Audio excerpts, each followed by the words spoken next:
Educational psychology അഥവാ വിദ്യാഭ്യാസ മനഃശാസ്ത്രം സംബന്ധമായ 9ാമത്തെ ക്ലാസ്സാണ് ഇത്. നമ്മുടെ ഈ ക്ലാസ്സിലേക്ക് എല്ലാ സുഹൃത്തുക്കൾക്കും സ്വാഗതം. ഇന്ന് നമ്മൾ ചർച്ച ചെയ്യുന്ന വിഷയം പഠനം അഥവാ ലേണിംഗ് എന്ന അധ്യായമാണ്. നമ്മൾ സ്ഥിരമായിട്ട് പ്രയോഗിക്കാറുള്ള ഒരു വാക്കാണ് പഠനം.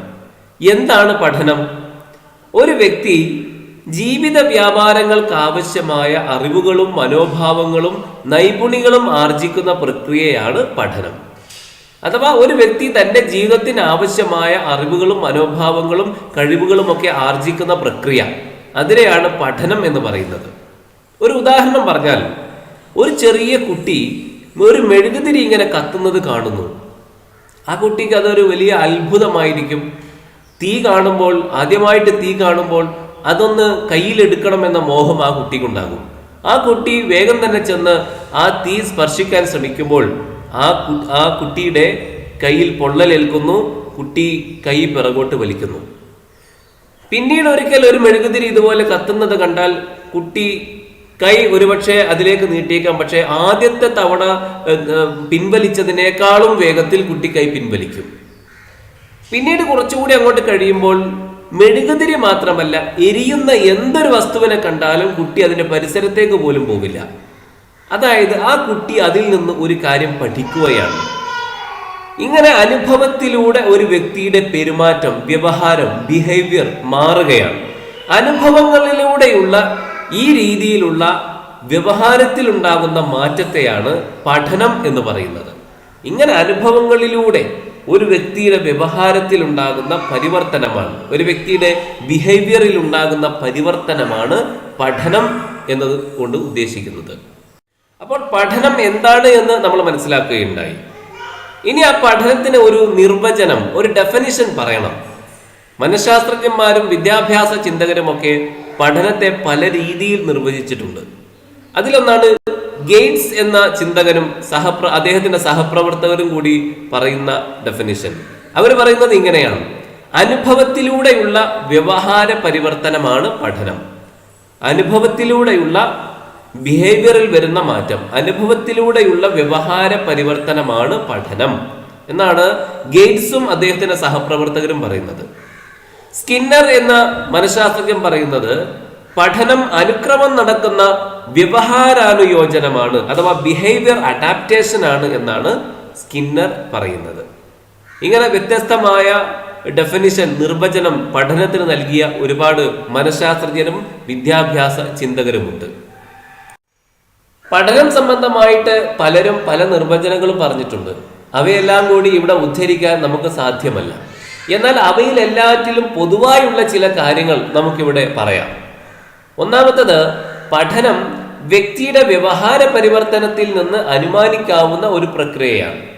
അഥവാ ഒരു കാര്യം ഒരു വ്യക്തി പഠിക്കുമ്പോൾ അയാളുടെ വ്യവഹാരത്തിൽ അഥവാ അയാളുടെ ബിഹേവിയറിൽ ചില മാറ്റങ്ങൾ ഉണ്ടാകും. നേരത്തെ പറഞ്ഞല്ലോ, ഒരു കുട്ടി മെഴുകുതിരി തൊടുന്നതിനെ കുറിച്ച്, കത്തുന്ന മെഴുകുതിരി തൊടുന്ന കുട്ടി, ആ കുട്ടി ഒരു കാര്യം പഠിച്ചെടുക്കുന്നു.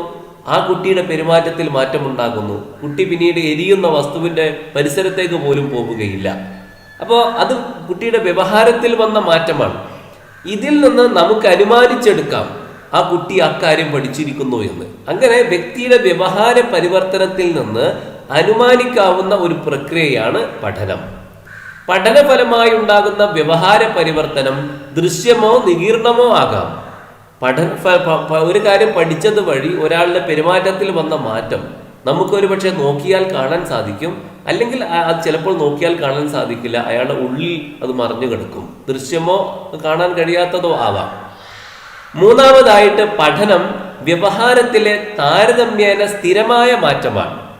പഠനത്തിന്റെ പ്രത്യേകത, അത് മനുഷ്യന്റെ പെരുമാറ്റത്തിൽ സ്ഥിരമായ മാറ്റമുണ്ടാക്കും. അഥവാ മെഴുകുതിരിയുടെ ഉദാഹരണം തന്നെ നമ്മൾ ശ്രദ്ധിച്ചു നോക്കൂ.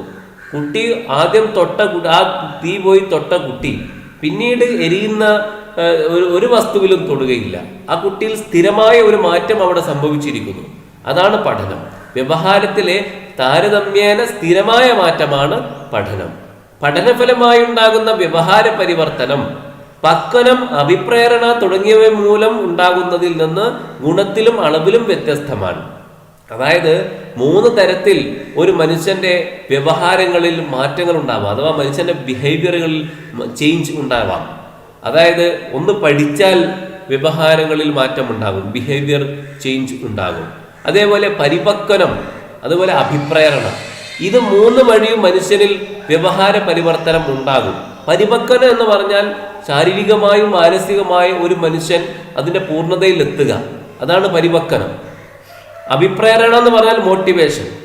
ഇത് 2 വഴിയും മനുഷ്യന്റെ വ്യവഹാരങ്ങളിൽ പെരുമാറ്റങ്ങളിൽ ചില മാറ്റങ്ങൾ ഉണ്ടാകും. ശിശുവിനെ പോലെയല്ലല്ലോ ഒരു മുതിർന്ന ആൾ. എന്നാൽ പഠനഫലമായി ഉണ്ടാകുന്ന മാറ്റം ഇങ്ങനെ പരിപക്വനം, അഭിപ്രേരണ തുടങ്ങിയ മൂലം ഉണ്ടാകുന്ന മാറ്റം പോലെയല്ല. പഠനം വഴി ഉണ്ടാകുന്ന വ്യവഹാര പരിവർത്തനം ഗുണത്തിലും അളവിലും ഇതിനേക്കാളും ഒരുപാട് കൂടുതലായിരിക്കും. പരിപക്വനം, അഭിപ്രേരണ എന്നിവ മൂലം ഉണ്ടാകുന്ന മാറ്റങ്ങളെക്കാളും വലിയ മാറ്റമാണ് പഠനം വഴി ഒരാളിൽ ഉണ്ടാവുക. പഠനത്തിന്റെ പ്രത്യേകത അത് അനുഭവത്തെയും പരിശീലനത്തെയും ആശ്രയിച്ചിരിക്കുന്നു എന്നതാണ്. അനുഭവം വഴിയാണ് യഥാർത്ഥ പഠനം നടക്കുന്നത്. അപ്പോൾ ആ പഠനം യഥാർത്ഥത്തിൽ നമ്മൾ ഉറച്ചു നിൽക്കണമെങ്കിൽ പരിശീലനം അത്യാവശ്യമാണ്. അപ്പോൾ അനുഭവത്തെയും പരിശീലനത്തെയും ആശ്രയിച്ചിരിക്കുന്നു പഠനം. ഈ വിഷയകമായി ഒരു കേട്ടറ്റ് പരീക്ഷയിൽ വന്ന ഒരു ചോദ്യം പഠനത്തിനെ ഇങ്ങനെ നിർവചിക്കാം. Learning is best defined as, പഠനത്തിന്റെ ഒരു ഡെഫിനിഷൻ, അതിന്റെ ഒരു നിർവചനം എങ്ങനെയായിരിക്കും എന്നാണ് ചോദ്യം. പെരുമാറ്റത്തിലെ ഏതൊരു മാറ്റവും, എനി ചേഞ്ച് ഇൻ ബിഹേവിയർ, പെരുമാറ്റത്തിലെ ഏതൊരു മാറ്റവും പഠനമല്ല. പഠനം വഴി അല്ലാതെയും പെരുമാറ്റത്തിൽ മാറ്റങ്ങൾ ഉണ്ടാവാമല്ലോ. അപ്പോൾ പെരുമാറ്റത്തിലെ ഏതൊരു മാറ്റവും പഠനമാണ് എന്ന് പറയാൻ പറ്റില്ല. ബി, ശിക്ഷണങ്ങളിലൂടെ ഉണ്ടാകുന്ന പെരുമാറ്റത്തിലെ മാറ്റം, any change in behaviour caused by punishment, punishment വഴി ഒരാളുടെ ബിഹേവിയറിൽ ഉണ്ടാകുന്ന മാറ്റം, അതാണ് പഠനം എന്നാണ് ബി പറയുന്നത്. അതും ശരിയല്ല. ശരീര വളർച്ചയുടെ ഭാഗമായി ഉണ്ടാകുന്ന സ്ഥിരമായ മാറ്റം, ശരീരം ഒരുപാട് വളർന്നു, any permanent change in behaviour due to physical development, ശാരീരികമായ അഥവാ ഫിസിക്കലായിട്ടുണ്ടാവുന്ന വളർച്ച മൂലം ഒരാളുടെ പെരുമാറ്റത്തിൽ ഉണ്ടാവുന്ന മാറ്റം, അത് പരിപക്വനം വഴി ഉണ്ടാവുന്ന മാറ്റം എന്ന് നമ്മൾ പറഞ്ഞല്ലോ, അത് പഠനമല്ല. അപ്പോൾ എയും ബിയും സിയും ശരിയല്ല. അപ്പോൾ ഡി തന്നെയായിരിക്കും ശരി. ഡി നമുക്ക് നോക്കാം. മുന്നനുഭവങ്ങളിലൂടെ ഉണ്ടാകുന്ന താരതമ്യേന സ്ഥിരമായ പെരുമാറ്റത്തിലെ മാറ്റം. 2 കാര്യങ്ങൾ. ഒന്ന്, അനുഭവത്തിന്റെ പ്രാധാന്യം അവിടെ പറയുന്നുണ്ട്. അനുഭവവും പരിശീലനവും പഠനത്തിൽ വളരെ പ്രധാനപ്പെട്ടതാണ് എന്ന് നമ്മൾ കഴിഞ്ഞ ഇതിൽ പറഞ്ഞല്ലോ, നേരത്തെ പറഞ്ഞല്ലോ. രണ്ടാമത്, സ്ഥിരമായ മാറ്റമാണ് എന്നും നമ്മൾ നേരത്തെ വിശദീകരിച്ചിട്ടുണ്ട്. സ്ഥിരമായ മാറ്റമാണ്. A relatively permanent change in behaviour due to past experience. അപ്പോൾ ഡി എന്ന ഓപ്ഷനാണ് ശരിയായ ഉത്തരം. മുന്നനുഭവങ്ങളിലൂടെ ഉണ്ടാകുന്ന താരതമ്യേന സ്ഥിരമായ പെരുമാറ്റത്തിലെ മാറ്റം, അതാണ് പഠനം എന്ന് നമുക്ക് നിർവചനം പറയാം. മറ്റൊരു കേട്ടറ്റ് പരീക്ഷയിലും പഠനത്തിന്റെ ഡെഫിനിഷൻ, അതാ പഠനത്തിന്റെ നിർവചനം സംബന്ധമായ ചോദ്യം ചോദിച്ചിട്ടുണ്ട്. നമുക്കത് പരിശോധിക്കാം. Which one of the following is the most acceptable definition of learning? താഴെ പറയുന്നതിൽ പഠനത്തിന്റെ ഏറ്റവും സ്വീകാര്യമായ നിർവചനം ഏതാണ്? 4 നിർവചനങ്ങൾ നൽകിയിരിക്കുന്നു. അതിൽ ഏറ്റവും സ്വീകാര്യമായത്, മോസ്റ്റ് ആക്സെപ്റ്റബിൾ ഏതാണ് എന്നാണ് ചോദിക്കുന്നത്. A, change in behaviour through experience, പെരുമാറ്റത്തിൽ വരുന്ന മാറ്റം. ത്രൂ എക്സ്പീരിയൻസ്, അനുഭവത്തിലൂടെ പെരുമാറ്റത്തിൽ വരുന്ന മാറ്റം. നമ്മൾ മനസ്സിലാക്കേണ്ടത്, ഇത് ശരിയാണ് എന്ന് ഒരുപക്ഷെ നമുക്ക് പെട്ടെന്ന് തോന്നും. അനുഭവം, എക്സ്പീരിയൻസിനെ കുറിച്ച് പറയുന്നുണ്ട്. പിന്നെ പെരുമാറ്റത്തിൽ അഥവാ ബിഹേവിയറിൽ വരുന്ന മാറ്റം എന്ന് പറയുന്നുണ്ട്. അതുകൊണ്ട് ഇത് തന്നെയായിരിക്കും ശരി എന്നുറപ്പിച്ചുകൊണ്ട് പെട്ടെന്ന് നമ്മൾ ഉത്തരം എഴുതരുത്. 4 ഓപ്ഷൻ ഉണ്ടെങ്കിൽ 4 നമ്മൾ വായിച്ച് നോക്കണം. ബി എന്ന ഓപ്ഷൻ നോക്കാം. ടെമ്പററി മോഡിഫിക്കേഷൻ ഓഫ് ബിഹേവിയർ, പെരുമാറ്റത്തിലെ താൽക്കാലികമായ ഒരു മാറ്റം, ഒരു മോഡിഫിക്കേഷൻ, അതാണ് പഠനം എന്നാണ് പറയുന്നത്. പെരുമാറ്റത്തിലെ മാറ്റമുണ്ട്, പക്ഷേ ഇത് താൽക്കാലികമായ ഒരു മോഡിഫിക്കേഷൻ എന്നാണ് പറയുന്നത്. ഇനി സി വായിച്ചു നോക്കാം. Relatively permanent change in behaviour through experience, relatively permanent, ഏതാണ്ട് സ്ഥിരമായ മാറ്റം. ഇൻ ബിഹേവിയർ, പെരുമാറ്റത്തിലെ. ത്രൂ എക്സ്പീരിയൻസ്, അനുഭവത്തിലൂടെ പെരുമാറ്റത്തിൽ ഉണ്ടാകുന്ന ഏതാണ്ട് പെർമനന്റ് ആയ മാറ്റം. അപ്പൊ അതാണ് ശരി എന്നാണ് നമുക്ക് മനസ്സിലാക്കാൻ സാധിക്കുക. ഡി ഒന്നുകൂടി വായിച്ചു നോക്കാം. ടെമ്പററി ചേഞ്ച്, താൽക്കാലികമായ മാറ്റം. ത്രൂ മെച്ചുറേഷൻ ആൻഡ് ലേണിംഗ്, പഠനത്തിലൂടെയും അതുപോലെ പക്വതയിലൂടെയും ഉണ്ടായിത്തീരുന്ന താൽക്കാലിക മാറ്റം. താൽക്കാലിക മാറ്റം അല്ല എന്ന് നമുക്കറിയാം. പഠനം വഴി സ്ഥിരമായ മാറ്റമാണ് ഉണ്ടാകുന്നത് എന്ന് നേരത്തെ നമ്മൾ പറഞ്ഞത്. അപ്പോൾ ഡിയും ബിയും ശരിയല്ല. ടെമ്പററി എന്ന് രണ്ടിലുമുണ്ട്, അതുകൊണ്ട് അത് രണ്ടും ശരിയല്ല.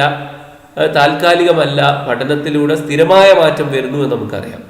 ഇനി ഒന്നാമത്തതും എയും സിയും നമ്മൾ പരിശോധിക്കുമ്പോൾ അതിൽ ഒന്നാമത്തതിൽ റിലേറ്റീവ്ലി പെർമനന്റ് എന്ന് പറയുന്നില്ല. Change in behaviour through experience എന്ന് മാത്രമേ പറഞ്ഞിട്ടുള്ളൂ. അതുകൊണ്ട് സ്ഥിരമായ മാറ്റം എന്ന് മറ്റൊരു ഇടത്ത് പറയുമ്പോൾ അതാണ് കൂടുതൽ ശരി. അപ്പൊ സി എന്ന ഓപ്ഷനാണ് ശരി. Relatively permanent change in behaviour through experience, അനുഭവത്തിലൂടെ ഒരാളുടെ ബിഹേവിയറിൽ വരുന്ന സ്ഥിരമായ മാറ്റം, ഏതാണ്ട് സ്ഥിരമായ മാറ്റം, അതിനെയാണ് ലേണിംഗ് എന്ന് പറയുന്നത്. ലേണിങ്ങിന്റെ, പഠനത്തിന്റെ ഡെഫിനിഷൻ അതാണ് ശരിയായ ഡെഫിനിഷൻ. ഇനി നമ്മൾ പറയുന്നത് പഠനത്തിന്റെ സാമാന്യ സ്വഭാവത്തെ കുറിച്ചാണ്. പഠനത്തിന്റെ യഥാർത്ഥ സ്വഭാവത്തെ പറ്റിയിട്ട് വ്യക്തമായ ബോധം നമുക്കുണ്ടായിരിക്കണം. ഇല്ലെങ്കിൽ ഈ പഠനം, പരിപക്വനം, അഭിപ്രേരണ അഥവാ ലേണിംഗ്, മെച്യൂരിറ്റി, മോട്ടിവേഷൻ ഇതൊക്കെ സമാന ആശയങ്ങളാണ്. അപ്പൊ പഠനം എന്താണ് എന്ന് കൃത്യമായിട്ട് നമ്മൾ വ്യക്തമായിട്ട് മനസ്സിലാക്കിയിട്ടില്ല എങ്കിൽ ഇതൊക്കെ പരസ്പരം കൂടിക്കൊഴിഞ്ഞു പോകും. അതുകൊണ്ട് എന്നാൽ ഈ പഠനമാകട്ടെ ഇവയിൽ നിന്നൊക്കെ ഒരുപാട് വ്യത്യസ്തമാണ്. പരിവർത്തന, അഭിപ്രേരണ എന്നിൽ നിന്നൊക്കെ വളരെ വ്യത്യസ്തമായ പല പ്രത്യേകതകളും പഠനത്തിനുണ്ട്. അപ്പൊ അത് വളരെ വ്യക്തമായിട്ട് നമ്മൾ മനസ്സിലാക്കിയിരിക്കേണ്ടതാണ്. അതിനെക്കുറിച്ചാണ് ഇനി നമ്മൾ പറയുന്നത്. അപ്പോൾ പഠനത്തിന്റെ ഒരു പ്രത്യേകതയാണ് പഠനം സമായോജനം എന്ന നിലയിൽ. പഠനം എന്നത് ഒരു പൊരുത്തപ്പെടലാണ്, സമായോജനമാണ്. അഥവാ ഒരാൾ ജീവിക്കുന്ന പരിസ്ഥിതിയിൽ അയാൾ ഒരുപാട് പ്രശ്നങ്ങൾ നേരിടും. വ്യത്യസ്ത സന്ദർഭങ്ങൾ അയാൾ കൈകാര്യം ചെയ്യേണ്ടി വരും. ഈ പുതിയ സന്ദർഭങ്ങളുമായിട്ട് വേണ്ട വിധത്തിൽ പൊരുത്തപ്പെടാൻ പഠനം അയാളെ സഹായിക്കുന്നു. അപ്പോൾ മാറി മാറി വരുന്ന സാഹചര്യങ്ങളും സന്ദർഭങ്ങളുമായിട്ട് പൊരുത്തപ്പെടാൻ പഠനം ഒരു വ്യക്തിയെ സഹായിക്കുന്നു. അതുകൊണ്ടാണ് പലരും പഠനത്തെക്കുറിച്ച് ഇങ്ങനെ പറഞ്ഞത്: വ്യക്തി നേരിടുന്ന പരിസ്ഥിതിയിൽ അനസ്യൂതമായി സംഭവിച്ചുകൊണ്ടേയിരിക്കുന്ന മാറ്റങ്ങളുമായി ഉണ്ടാകുന്ന വർദ്ധമാനമായ സമായോജനമാണ് പഠനം. സമായോജനം എന്ന് പറഞ്ഞാൽ പൊരുത്തപ്പെടൽ, അതാണ് പഠനം എന്ന് ചില ആളുകൾ പഠനത്തെക്കുറിച്ച് പറഞ്ഞത് അതുകൊണ്ടാണ്. രണ്ടാമതായിട്ട് പഠനം മെച്ചപ്പെടൽ എന്ന രീതിയിൽ. പഠനത്തെ പലപ്പോഴും ഒരു വ്യക്തിയെ മെച്ചപ്പെട്ടവനാക്കുന്ന പ്രക്രിയ എന്ന് കരുതുന്ന ആളുകളുണ്ട്. പക്ഷെ നമ്മൾ മനസ്സിലാക്കേണ്ട കാര്യം, ഈ മെച്ചപ്പെടൽ എന്ന് പറയുമ്പോൾ അത് നല്ല മാനുഷിക മൂല്യങ്ങളുടെയൊക്കെ വർധനവ് ഒരാളിൽ ഉണ്ടാകലാണ് എന്ന് ധരിക്കേണ്ടതില്ല. കാരണം കുട്ടികൾ നമ്മൾ പരിശോധിച്ചാൽ കാണാം, കുട്ടികൾ പല മോശപ്പെട്ട കാര്യങ്ങളും പഠിക്കാറുണ്ടല്ലോ. ഇപ്പോ ഒരു ക്ലാസ് റൂമിൽ നിന്ന് തന്നെയാണ് കുട്ടി മടിയും ആലസ്യവും ഒക്കെ പഠിക്കുന്നത്. അതൊരിക്കലും മൂല്യത്തിലുള്ള ഒരു മെച്ചപ്പെടൽ എന്ന് നമുക്ക് പറയാൻ പറ്റില്ലല്ലോ. അത് ഒരു മെച്ചപ്പെടലായിട്ട് തന്നെ ഒരു പക്ഷേ നമ്മൾ കണക്കാക്കുകയില്ല. പക്ഷെ അതും ഒരു പഠനമാണ്. അതും വ്യവഹാരത്തിൽ സ്ഥിരമായിട്ടൊരു മാറ്റം വരുത്തിയേക്കാം. അപ്പോൾ അതും ഒരു പഠനം തന്നെയാണ്. അതായത് സാധാരണയായിട്ട് പഠനം കൊണ്ട് ലക്ഷ്യം വെക്കുന്നത് മെച്ചമായ നിലവാരത്തിലേക്ക് നയിക്കുന്ന സ്വഭാവ വ്യവഹാര പരിവർത്തനങ്ങളാണെങ്കിലും എല്ലാ പഠനവും ആ രൂപത്തിലുള്ള മെച്ചപ്പെടലല്ല എന്ന് നമ്മൾ മനസ്സിലാക്കേണ്ടതാണ്. മൂന്നാമതായി പഠനം വികസനം എന്ന നിലയിൽ. പ്രശസ്തനായ മനഃശാസ്ത്രജ്ഞനായ വുഡ്വർത്ത് അദ്ദേഹം പഠനത്തെക്കുറിച്ച് പറഞ്ഞ ഒരു പ്രസ്താവനയാണ്: ഏതൊരു പ്രവർത്തനവും പഠനമാണെന്ന് പറയാം, അത് വ്യക്തിയെ വികസിതനാക്കുമെങ്കിൽ. ഏതൊരു പ്രവർത്തനവും അത് വ്യക്തിയെ വികസിതനാക്കുമെങ്കിൽ പഠനമാണെന്ന് പറയാം. ഈ പ്രസ്താവന ആരുടേതാണ് എന്ന് കേട്ടിട്ട് പരീക്ഷയിൽ ചോദ്യം വരാവുന്നതാണ്. അത്തരത്തിലുള്ള പല ചോദ്യങ്ങളും പലപ്പോഴും വന്നിട്ടുമുണ്ട്. അപ്പോൾ ഈ പ്രസ്താവന വുഡ്വർത്ത് എന്ന മനഃശാസ്ത്രജ്ഞനാണ് പറഞ്ഞത് എന്ന കാര്യം നമ്മൾ ഓർത്തു വെക്കുക. ഈ പഠനം മൂലം വ്യക്തിയിൽ മാറ്റങ്ങൾ ഉണ്ടാകും. ആ മാറ്റങ്ങൾ ഒരുപക്ഷെ പോസിറ്റീവോ നെഗറ്റീവോ ആവാം. അഥവാ നേരത്തെ സൂചിപ്പിച്ച കാര്യം തന്നെയാണ്, ഒരു വ്യക്തി എല്ലായ്പ്പോഴും നല്ല അറിവും അഭിലഷണീയമായ ശീലങ്ങൾ മാത്രമേ പഠനം വഴി ആർജിക്കൂ എന്ന് നമ്മൾ വിചാരിക്കരുത്, എന്ന് നമ്മൾ പ്രതീക്ഷിക്കാൻ പാടില്ല. പഠനം വഴി ഒരാൾ ചീത്തയായ നെഗറ്റീവായ കാര്യങ്ങളും പഠിക്കാവുന്നതാണ്. ഇനി നമുക്ക് പഠനവും വ്യവഹാര പരിവർത്തനവും തമ്മിലുള്ള ബന്ധം പരിശോധിക്കാം. പഠനം വഴി ഒരാളുടെ പെരുമാറ്റത്തിൽ ഉണ്ടാവുന്ന മാറ്റങ്ങൾ പഠനം വഴി മാത്രമല്ല, അല്ലാതെയും പലവിധ മാറ്റങ്ങൾ പല കാരണങ്ങളാലും പലരിലും ഉണ്ടാവാറുണ്ട്. അതായത് ഇപ്പോൾ തളർച്ച, മയക്കുമരുന്നുകളുടെ ഉപയോഗം, രോഗം, പരിവർത്തനം, അങ്ങനെ പല പല കാരണങ്ങളാൽ മനുഷ്യന്റെ വ്യവഹാരങ്ങളിൽ മാറ്റങ്ങൾ ഉണ്ടാവാറുണ്ട്, ബിഹേവിയറൽ ചേഞ്ചുകൾ ഉണ്ടാവാറുണ്ട്. പക്ഷേ ഇവയും ഈ പറഞ്ഞ കാര്യങ്ങളും പഠനവും തമ്മിലുള്ള വ്യത്യാസം എന്താണെന്ന് ചോദിച്ചാൽ, ഈ രോഗവും മയക്കുമരുന്നുള്ള ഉപയോഗവും തളർച്ചയും പരിവർത്തനം വഴിയും ഒക്കെ മനുഷ്യനിൽ വ്യവഹാര പരിവർത്തനങ്ങൾ ഉണ്ടാകാം. പക്ഷെ അതൊക്കെ താൽക്കാലികമായിരിക്കും. എന്നാൽ പഠനം വഴി ഉണ്ടാകുന്ന മാറ്റങ്ങളോ താരതമ്യേന സ്ഥിരമായിരിക്കും. അതാണ് വ്യത്യാസം. അപ്പൊ പഠനം വഴി ഉണ്ടാകുന്ന വ്യവഹാര പരിവർത്തനം താരതമ്യേന സ്ഥിരമായിരിക്കും എന്നതാണ് പഠനത്തിന്റെ ഒരു പ്രത്യേകത. ഇനി നമുക്ക് പറയാനുള്ളത് പഠനവും ഉദ്ദേശ്യവും തമ്മിലുള്ള ബന്ധമാണ്. പഠനം ഉദ്ദേശാധിഷ്ഠിതമാണ് എന്നതാണ് നമ്മൾ മനസ്സിലാക്കേണ്ടത്. ഉദ്ദേശ്യങ്ങളാണ് പഠനത്തിന്റെ ആധാരം. പഠന സന്ദർഭങ്ങളിൽ ഒരു വ്യക്തി എന്താണ് ശ്രദ്ധിക്കേണ്ടത്, ഏത് രീതിയിലാണ് പ്രവർത്തിക്കേണ്ടത് എന്നൊക്കെ തീരുമാനിക്കുന്നത് അയാളുടെ ഉദ്ദേശ്യങ്ങളാണ്. ഉദ്ദേശ്യമില്ലെങ്കിൽ പഠനം നടക്കുന്നു എന്ന് നമുക്ക് പറയാൻ പറ്റില്ല. ഇനി പഠനവും വിദ്യാഭ്യാസവും തമ്മിലുള്ള ബന്ധം നോക്കാം. പഠനവും വിദ്യാഭ്യാസവും തമ്മിലുള്ള ബന്ധമെന്ത്, വ്യത്യാസമെന്ത്? പഠനം വഴി ഒരാളിൽ നല്ലതോ ചീത്തയോ ആയ മാറ്റങ്ങൾ സംഭവിക്കാം. നല്ല സ്വഭാവങ്ങൾ ഉണ്ടാവാം, അല്ലെങ്കിൽ ചീത്ത സ്വഭാവങ്ങൾ ഒരാൾക്ക് പഠനം വഴി ലഭിച്ചേക്കാം. പഠനം എന്ന് പറഞ്ഞാൽ അത് മനഃപൂർവ്വം നടക്കുന്നതാവാം, ഇനി യാദൃശികമായിട്ട് നടക്കുന്നതുമാവാം. എന്നാൽ വിദ്യാഭ്യാസം എന്ന് പറഞ്ഞാൽ അതല്ല. വിദ്യാഭ്യാസം എന്ന് പറഞ്ഞാൽ ഒരു സമൂഹത്തിലെ അംഗങ്ങളിൽ ഒരു നിശ്ചിത അളവിലുള്ള വിജ്ഞാനവും മനോഭാവങ്ങളും നൈപുണികളും അതുപോലെ പെരുമാറ്റ മാതൃകകളും ഒക്കെ വളർത്താൻ വേണ്ടിയിട്ട് ചിട്ടയായി സംവിധാനം ചെയ്ത പരിപാടികളാണ്. സംഘടിത വിദ്യാഭ്യാസം എന്ന് പറഞ്ഞാലോ, പൊതുവിദ്യാഭ്യാസം എന്നൊക്കെ നമ്മൾ പറയുന്നുണ്ടല്ലോ, അത് സാമൂഹിക വ്യവസ്ഥയുടെ നല്ല അംശങ്ങളുടെ വ്യാപനമാണ് അതൊക്കെ വഴി ഉദ്ദേശിക്കുന്നത്. അപ്പോൾ പഠനം വഴി നല്ലതും ആവാം, ചീത്തയും ആവാം. അതേപോലെ അത് മനഃപൂർവ്വം നടക്കുന്നതുമാവാം, യാദൃച്ഛികമായി നടക്കുന്നതുമാവാം. എന്നാൽ വിദ്യാഭ്യാസം എന്ന് പറഞ്ഞാൽ അതല്ല. വിദ്യാഭ്യാസം വഴി നന്മ മാത്രമേ ഉദ്ദേശിക്കുന്നുള്ളൂ. പിന്നെ അത് മനഃപൂർവ്വം തയ്യാറാക്കിയതാണ്. അത് സമൂഹത്തിലെ വ്യക്തികളിൽ ഒരു നിശ്ചിത അളവിലുള്ള വിജ്ഞാനവും നിശ്ചിത മനോഭാവങ്ങളും നൈപുണികളും പെരുമാറ്റ മാതൃകകളും ഒക്കെ വളർത്തിയെടുക്കാൻ വേണ്ടിയിട്ട് വളരെ ചിട്ടയായിട്ട് സംവിധാനം ചെയ്ത പരിപാടിയാണ് വിദ്യാഭ്യാസം എന്ന് പറഞ്ഞാൽ. അപ്പോൾ പഠനവും വിദ്യാഭ്യാസവും തമ്മിൽ വ്യത്യാസമുണ്ട്. ഇവയാണ് അവയുടെ വ്യത്യാസങ്ങൾ. എട്ടാമത്തെ കാര്യം, പഠനം അനുഭവങ്ങളിലൂടെ സംഭവിക്കുന്നു എന്നതാണ്. പഠനം അനുഭവങ്ങളിലൂടെയാണ് നടക്കുന്നത്. അതായത് പഠനം പഠിതാക്കൾക്ക് വേണ്ടി അഥവാ വിദ്യാർത്ഥികൾക്ക് വേണ്ടി അധ്യാപകന് നടത്താവുന്ന ഒരു കാര്യമല്ല. അത് വിദ്യാർത്ഥി തന്നെ സ്വയം നിർവഹിക്കേണ്ടുന്ന കാര്യമാണ്. സാധാരണ പറയാറുണ്ടല്ലോ, ഒരു മൃഗത്തെ നിങ്ങൾക്ക് വെള്ളത്തിനടുത്ത് വരെ കൊണ്ടുവരാൻ സാധിക്കും, പക്ഷേ വെള്ളം കുടിപ്പിക്കാൻ കഴിയില്ല എന്ന്. അത് ആ മൃഗം തന്നെ തീരുമാനിക്കണം. അതുപോലെയാണ് ഈ പഠനം എന്നതും. അത് വിദ്യാർത്ഥി സ്വയം നിർവഹിക്കേണ്ടുന്ന കാര്യമാണ്. പഠിതാവ് സ്വയം നിർവഹിക്കാനുള്ളതാണ്. ഇപ്പോൾ വിജ്ഞാനങ്ങളെ പഠനമാവട്ടെ, അല്ലെങ്കിൽ മനോഭാവങ്ങളുടെ അല്ലെങ്കിൽ സ്കില്ലുകളുടെ പഠനമാവട്ടെ, അതിലൊക്കെയും അനുഭവങ്ങൾക്കാണ് ഏറ്റവും പ്രാധാന്യമുള്ളത്. അനുഭവത്തിലൂടെ മാത്രമേ പഠനം നടക്കുകയുള്ളൂ. ഇനി പഠനം എന്ന വാക്കിന്റെ അർത്ഥവ്യാപ്തിയെ കുറിച്ച് നമുക്ക് ചിന്തിക്കാം. അതായത് കുറെ വിജ്ഞാനം നേടുക, ചില മനോഭാവങ്ങൾ ഉണ്ടാക്കുക, ചില സ്കില്ലുകൾ ആർജിക്കുക എന്നതിൽ മാത്രം ഒതുങ്ങുന്നതല്ല പഠനത്തിന്റെ അർത്ഥവ്യാപ്തി. അത് വളരെ വ്യാപകമായ ഒരു അർത്ഥമുണ്ട് പഠനം എന്ന വാക്കിന്. ഉദാഹരണത്തിന് നമ്മൾ നോക്കുമ്പോൾ നല്ല ശീലങ്ങളുടെ രൂപവൽക്കരണം, താല്പര്യ വികസനം, വിശ്വാസങ്ങളുടെ സ്വാംശീകരണം, മൂല്യബോധം, ആദർശബോധം, അങ്ങനെ പലതിലേക്കും വിശാലമായി നിൽക്കുന്ന അർത്ഥം ഈ പഠനത്തിനുണ്ട്. അതുകൊണ്ട് തന്നെ ക്ലാസ് മുറിയിൽ മാത്രം ഒതുങ്ങിയ ഒരു കാര്യമല്ല പഠനം. ജീവിതം തന്നെ നമുക്ക് ഒരുപാട് പഠന സന്ദർഭങ്ങൾ നൽകുന്നുണ്ട്. അപ്പോൾ പഠനത്തിന്റെ അർത്ഥവ്യാപ്തി വളരെ വിശാലമാണ് എന്നാണ് നമ്മൾ മനസ്സിലാക്കേണ്ടത്. മറ്റൊരു കാര്യം, പഠനം അനസ്യൂതം നടക്കുന്നു എന്നതാണ്. അഥവാ ഞാൻ പഠനമൊക്കെ നിർത്തി എന്ന് പറയാറുണ്ട് പലരും. പക്ഷെ യഥാർത്ഥത്തിൽ പഠനം ഒരിക്കലും അവസാനിക്കുന്നില്ല. അത് നമ്മുടെ മരണം വരെ തുടർന്നു കൊണ്ടേയിരിക്കുന്ന ഒരു കാര്യമാണ്. കാരണം ഓരോ ദിവസവും നമ്മൾ പുതിയ പുതിയ സന്ദർഭങ്ങളെ നേരിടേണ്ടി വരും. അപ്പൊ അവയൊക്കെ എങ്ങനെയാണ് കൈകാര്യം ചെയ്യുക, അത് നമ്മൾ പഠിക്കേണ്ടി വരും. അതിനു വേണ്ടിയിട്ട് സ്വന്തം വ്യവഹാര ശൈലികളിലൊക്കെ നമ്മളൊക്കെ മാറ്റങ്ങൾ വരുത്തേണ്ടി വരും. അത് നമ്മളെ ജനനം മുതൽ മരണം വരെ സംഭവിച്ചു കൊണ്ടേയിരിക്കുന്ന കാര്യമാണ്. അപ്പൊ പഠനം എവിടെയോ വെച്ച് അവസാനിക്കുന്ന ഒരു കാര്യമല്ല, പഠനം അനസ്യൂതമായി തുടർന്നുകൊണ്ടേയിരിക്കുന്ന ഒരു കാര്യമാണ്.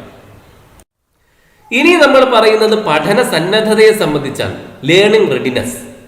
ഒരു അധ്യാപകൻ ഒരു പുതിയ കാര്യം പഠിപ്പിക്കുവാൻ വേണ്ടി ഒരു ക്ലാസ്സിലേക്ക് ചെല്ലുമ്പോൾ ആ ക്ലാസ്സിലെ കുട്ടികളെല്ലാം അക്കാര്യം അപ്പോൾ പഠിക്കുവാനുള്ള സന്നദ്ധതയുള്ളവരായിരിക്കണമെന്നില്ല, അപ്പോൾ അവർ അത് പഠിക്കാനുള്ള സന്നദ്ധതയുള്ളവരായിരിക്കണമെന്നില്ല. അഥവാ പഠന സന്നദ്ധത അപ്പോൾ അവർക്കുണ്ടാവണമെന്നില്ല. അപ്പൊ എന്താണ് പഠന സന്നദ്ധത? ലക്ഷ്യം നിർണ്ണയിക്കാനുള്ള ശേഷി, ശാരീരികവും മാനസികവുമായ പക്വത, പൂർവാർജിത നൈപുണികൾ എന്നിവയുടെ അടിസ്ഥാനത്തിലുള്ള ഒരു ശിശുവിന്റെ വികസനമാണ് പഠന സന്നദ്ധത. അപ്പൊ വാട്ട് ഈസ് ലേണിംഗ് റെഡിനെസ്? എന്താണ് പഠന സന്നദ്ധത? ലക്ഷ്യം നിർണ്ണയിക്കാനുള്ള ശേഷി, ശാരീരികവും മാനസികവുമായ പരിപക്വത, പൂർവാർജിത നൈപുണികൾ എന്നിവയുടെ അടിസ്ഥാനത്തിലുള്ള ഒരു ശിശുവിന്റെ വികസനമാണ് പഠന സന്നദ്ധത. എന്ന് പറഞ്ഞാൽ കുട്ടിക്ക് ശാരീരികവും മാനസികവുമായ പക്വത ഉണ്ടായിരിക്കണം. ആ വിഷയം പഠിക്കാൻ എത്രമാത്രം പക്വത വേണ്ടതുണ്ടോ അത് ആ കുട്ടിക്കുണ്ടായിരിക്കണം. ലക്ഷ്യം നിർണ്ണയിക്കാനുള്ള ശേഷി ആ കുട്ടിക്കുണ്ടായിരിക്കണം. അതുപോലെ പൂർവാർജിതമായ നൈപുണികൾ ആ കുട്ടിക്കുണ്ടായിരിക്കണം. ചിലപ്പോൾ ചില പാഠങ്ങൾ പഠിപ്പിക്കുമ്പോൾ അതിന് മുമ്പ് ചില കാര്യങ്ങൾ പഠിച്ചാൽ മാത്രമേ ഇക്കാര്യം ആ കുട്ടിക്ക് മനസ്സിലാവുകയുള്ളൂ. അപ്പൊ മുമ്പ് പഠിക്കേണ്ടുന്ന കാര്യം ആ കുട്ടി പഠിച്ചിരിക്കണം. പിന്നെ മുമ്പേ പരിചയമുള്ള കാര്യങ്ങളാണെങ്കിൽ ആ കുട്ടിക്ക് ഇപ്പോൾ എളുപ്പത്തിൽ പഠിക്കാൻ സാധിക്കും. ആ കുട്ടിക്ക് അത് കേൾക്കാൻ കൂടുതൽ താല്പര്യമുണ്ടായിരിക്കും. ഈ പഠന സന്നദ്ധതയെ പ്രതികൂലമായി ബാധിക്കുന്ന ഒരുപാട് കാര്യങ്ങളുണ്ട്. അഥവാ ഒരു കുട്ടി വികസിക്കേണ്ട വിധം വികസിച്ചിട്ടില്ല എങ്കിൽ, വികസന വൈകല്യങ്ങൾ ആ കുട്ടിക്കുണ്ടെങ്കിൽ, കായികമായ പോരായ്മകൾ ഉണ്ടെങ്കിൽ, ഇനി അഭിപ്രേരണ അഥവാ മോട്ടിവേഷൻ ആ കുട്ടിക്ക് ഇല്ല എങ്കിൽ, ആ മോട്ടിവേഷന്റെ അഭാവമുണ്ടെങ്കിൽ, പിന്നെ സാമൂഹികമായ അപസമായോജനമുള്ള കുട്ടിയാണെങ്കിൽ, അതൊക്കെ ആ കുട്ടിക്ക് പഠന സന്നദ്ധത ഇല്ലാതാക്കുന്ന കാര്യങ്ങളാണ്. അതുകൊണ്ട് തന്നെ ഒരു അധ്യാപകൻ ക്ലാസ്സിലേക്ക് ചെന്നിട്ട് ഒരു പുതിയ പാഠം പഠിപ്പിക്കുന്നതിന് മുമ്പ്, അല്ലെങ്കിൽ ഒരു കാര്യം പഠിക്കാൻ കുട്ടികളെ സഹായിക്കുന്നതിന് മുമ്പ് അവർക്ക് പഠന സന്നദ്ധതയുണ്ടോ എന്ന് പരിശോധിക്കണം. ഇല്ലെങ്കിൽ എന്താണ് കുഴപ്പം എന്ന് കണ്ടെത്തിയിട്ട് അത് പരിഹരിച്ചു കൊടുക്കണം. അപ്പോൾ പഠന സന്നദ്ധത, ലേണിംഗ് റെഡിനെസ് വളരെ പ്രധാനപ്പെട്ട ഒരു കാര്യമാണ്. അപ്പോൾ ചോദ്യം, പഠന സന്നദ്ധത എങ്ങനെയാണ് അളക്കുക എന്നാണ്. അതിന് പല മാർഗങ്ങളുണ്ട്.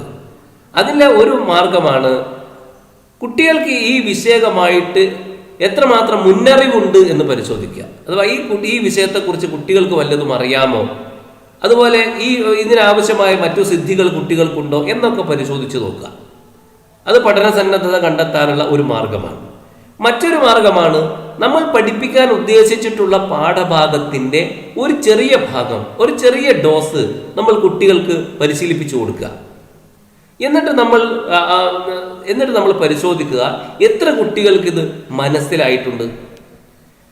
അത് വളരെ കുറച്ച് കുട്ടികൾക്ക് മാത്രമേ മനസ്സിലായിട്ടുള്ളൂ എന്നാണ് നമുക്ക് മനസ്സിലാവുന്നതെങ്കിൽ, അതേനൊപ്പം തന്നെ ഈ മനസ്സിലായ കുട്ടികൾക്ക് തന്നെ 1-2 ദിവസം കഴിഞ്ഞപ്പോഴേക്കും അത് മറന്നുപോയിട്ടുണ്ടെങ്കിൽ അതിൽ നിന്ന് നമുക്ക് മനസ്സിലാക്കാം 2 പ്രശ്നങ്ങളിൽ ഏതോ ഒരു പ്രശ്നം അവിടെ നിലനിൽക്കുന്നുണ്ട്. ഒന്നുകിൽ കുട്ടികൾക്ക് പഠന സന്നദ്ധതയില്ല, അല്ലെങ്കിൽ ഈ പഠിപ്പിക്കുന്ന പാഠഭാഗം ഈ കുട്ടികൾക്ക് മനസ്സിലാകാത്ത വിധം കഠിനമാണ്. അപ്പൊ അതേതാണ് എന്ന് മനസ്സിലാക്കി പഠന സന്നദ്ധത കുറവാണെങ്കിൽ അത് പരിഹരിച്ചു കൊടുക്കുക. ഇനി അതല്ല, പാഠ്യവസ്തു അഥവാ പഠിപ്പിക്കുന്ന പാഠഭാഗം വളരെ കാഠിന്യമുള്ളതാണെങ്കിൽ അതിന് പരിഹാരം കാണുക. അത് ഒരു അധ്യാപകൻ ചെയ്യേണ്ടതാണ്. പഠനത്തെ സ്വാധീനിക്കുന്ന ഘടകങ്ങളെ കുറിച്ചാണ് ഇനി നമുക്ക് പറയേണ്ടത്. ഒരു ഉദാഹരണം പറഞ്ഞാൽ, 100 പേരുള്ള ഒരു ക്ലാസ്സിൽ അധ്യാപകൻ ഒരു കാര്യം പഠിപ്പിക്കുകയാണ്. എല്ലാവർക്കും എല്ലാം മനസ്സിലാവണമെന്നില്ല.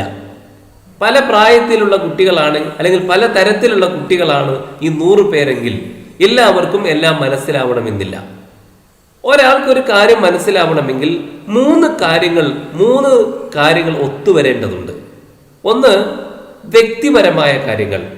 രണ്ടാമത്തത് പാഠവുമായി ബന്ധപ്പെട്ട കാര്യങ്ങൾ. മൂന്നാമത്തത് പഠിപ്പിക്കുന്ന രീതിയുമായി ബന്ധപ്പെട്ട കാര്യങ്ങൾ. വ്യക്തിയുമായി ബന്ധപ്പെട്ട കാര്യങ്ങൾ എന്ന് പറഞ്ഞാൽ ആ വ്യക്തിക്ക് പ്രായപൂർത്തി എത്തിയിട്ടുണ്ടോ, പരിപക്വനം എത്തിയിട്ടുണ്ടോ, അയാൾ ആണാണോ പെണ്ണാണോ, അയാൾക്ക് ആ പഠിപ്പിക്കുന്ന കാര്യവുമായി ബന്ധപ്പെട്ടുകൊണ്ടുള്ള മുന്നനുഭവങ്ങൾ ഉണ്ടായിട്ടുണ്ടോ, അയാൾക്ക് എന്തെല്ലാം ശേഷികളുണ്ട്, അയാൾക്ക് കായികമായ വല്ല വൈകല്യങ്ങളുണ്ടോ, മാനസികമായ വല്ല വൈകല്യങ്ങളുമുണ്ടോ, അയാൾക്ക് എത്രമാത്രം മോട്ടിവേഷൻ ഉണ്ട്, അഭിപ്രേരണ ഉണ്ട്, ഇതൊക്കെ നോക്കിയിട്ട് ഇതൊക്കെ ഉണ്ടാവണം. ഇതെല്ലാവർക്കും ഒരുപോലെ ആവണമെന്നില്ല. അപ്പോൾ എല്ലാവർക്കും എല്ലാ കാര്യവും ഒരുപോലെ തിരിയണം, മനസ്സിലാവണമെന്നില്ല. രണ്ടാമതായിട്ട് പാഠ്യവസ്തുവുമായി ബന്ധപ്പെട്ട കാര്യങ്ങൾ, അഥവാ പാഠ്യവസ്തു ചെറുതാണോ അല്ലെങ്കിൽ വലിയ പാഠമാണോ, നല്ല കാഠിന്യമുള്ള, പഠിക്കാൻ വളരെ ബുദ്ധിമുട്ടുള്ള കാഠിന്യമുള്ള പാഠഭാഗമാണോ, അതൊക്കെ നോക്കേണ്ടതുണ്ട്. മൂന്നാമത്തത് പഠന തന്ത്രങ്ങളുമായി ബന്ധപ്പെട്ട കാര്യങ്ങൾ, അഥവാ എങ്ങനെയാണ് പരിശീലിക്കുന്നത്, പരിശീലനത്തിനിടെ എത്രമാത്രം ഉരുവിടുന്നുണ്ട്, ഈ മനഃപ്പാഠം തന്നെ പഠിക്കുകയാണെങ്കിൽ എങ്ങനെയാണ് പഠിക്കുന്നത്, ഇന്ദ്രിയങ്ങളുടെ ഉപയോഗത്തിൽ സ്വീകരിക്കുന്ന തന്ത്രം എന്താണ്, ഈ കാര്യങ്ങളൊക്കെ നോക്കേണ്ടതുണ്ട്. അപ്പോൾ ഇതെല്ലാം പഠനത്തെ സ്വാധീനിക്കുന്ന ഘടകങ്ങളാണിതെല്ലാം. വ്യക്തിയുമായി ബന്ധപ്പെട്ട കുറേ കാര്യങ്ങളുണ്ട്, പാഠ്യവസ്തുവുമായി ബന്ധപ്പെട്ട കുറേ കാര്യങ്ങളുണ്ട്, പഠന തന്ത്രങ്ങളുമായി ബന്ധപ്പെട്ട കാര്യങ്ങളുണ്ട്. വ്യക്തിയുമായി ബന്ധപ്പെട്ട കാര്യങ്ങളെ വൈയക്തിക ചരങ്ങൾ എന്നാണ് പറയുന്നത്, അഥവാ ഇൻഡിവിജ്വൽ വാരിയബിൾസ്. അടുത്തത് പാഠ്യവസ്തുവുമായി ബന്ധപ്പെട്ട കാര്യങ്ങൾ, അതിനാണ് പാഠ്യചരങ്ങൾ എന്ന് പറയുന്നത്. മൂന്നാമത്തതാണ് പഠന തന്ത്രങ്ങളുമായി ബന്ധപ്പെട്ട കാര്യങ്ങൾ, അതാണ് പഠനതന്ത്ര ചരങ്ങൾ, മെത്തേഡ് വാരിയബിൾസ്. ഈ മൂന്ന് കാര്യങ്ങളെയും നമുക്ക് വിശദമായിട്ട് പരിശോധിക്കാം. പഠനവുമായി ബന്ധപ്പെട്ട വൈയക്തിക ചരങ്ങൾ അഥവാ ഇൻഡിവിജ്വൽ വാരിയബിൾസ് നമുക്ക് പരിശോധിക്കാം. അഥവാ ഒരു വ്യക്തിയുമായി ബന്ധപ്പെട്ട ഘടകങ്ങളാണ് ഇതെല്ലാം. ആ വ്യക്തിയുടെ പരിപക്വനം, അവന്റെ പ്രായം, ആണോ പെണ്ണോ എന്ന ലിംഗഭേദം, മുന്നനുഭവങ്ങൾ, അയാളുടെ ശേഷികൾ, അയാൾക്ക് കായിക വൈകല്യങ്ങൾ ഉണ്ടെങ്കിൽ അത്, അയാളുടെ അഭിപ്രേരണ അഥവാ മോട്ടിവേഷൻ തുടങ്ങിയവയെ കുറിച്ചാണ് നമ്മൾ വിശദമായിട്ട് പരിശോധിക്കുന്നത്. ആദ്യം നമുക്ക് പരിപക്വനത്തെ കുറിച്ച് പറയാം. ഒരു വ്യക്തിക്ക് ഏർപ്പെടാവുന്ന പഠനം അയാളുടെ പരിപക്വനത്തെ ആശ്രയിച്ചിരിക്കുന്നു. അപ്പോൾ എന്താണ് പരിപക്വനം എന്ന് പറഞ്ഞാൽ? ആന്തരികവും ബാഹ്യവുമായ അവയവങ്ങളുടെ പാകപ്പെടലും വികസനവും. അതാണ് പരിപക്വനം എന്നതുകൊണ്ട് ഉദ്ദേശിക്കുന്നത്. ആന്തരികവും ബാഹ്യവുമായ അവയവങ്ങളുടെ പാകപ്പെടലും വികസനവുമാണ് പരിപക്വനം. അപ്പൊ അത് നടക്കണം. അത് നടക്കുമ്പോഴാണ് നമുക്ക് ഈ ഒരു വാൽമാക്രി വെള്ളത്തിലൂടെ നീന്തുന്നത് കണ്ടിട്ടില്ലേ? അതുപോലെ പക്ഷികൾ പറക്കുന്നതുമൊക്കെ പരിപക്വനം നടന്നത് കൊണ്ടാണ്. അഥവാ അതിന്റെ ആന്തരികവും ബാഹ്യവുമായ അവയവങ്ങളെല്ലാം പാകപ്പെട്ട് കഴിഞ്ഞിരിക്കുന്നു, വേണ്ട വിധം വികസിച്ച് കഴിഞ്ഞിരിക്കുന്നു. അതുകൊണ്ടാണ് അത് ചെയ്യാൻ സാധിക്കുന്നത്. എന്നാൽ മാൽമാക്രിയെ പോലെ അല്ലെങ്കിൽ പക്ഷിയെ പോലെ അല്ല മനുഷ്യന്റെ പ്രവർത്തനങ്ങൾ പരിപക്വനത്തിന്റെ ഫലമാണോ അല്ലെങ്കിൽ പഠനത്തിന്റെ ഫലമാണോ എന്ന് നമുക്ക് നിർണയിക്കാൻ വലിയ പ്രയാസമാണ്. ഉദാഹരണത്തിന്, ഒരു കുട്ടി ഒരു നിശ്ചിത പ്രായത്തിലെത്തി, അതായത് നിശ്ചിതമായ ശാരീരികമായ പരിപക്വനം എത്തിയാൽ മാത്രമേ ആ കുട്ടിക്ക് സംസാരിക്കാൻ കഴിയുകയുള്ളൂ. പക്ഷേ അങ്ങനെ ശാരീരികമായിട്ട് പരിപക്വനം കുട്ടി എത്തി എന്നുള്ളത് കൊണ്ട് മാത്രം കുട്ടി സംസാരിക്കുമോ?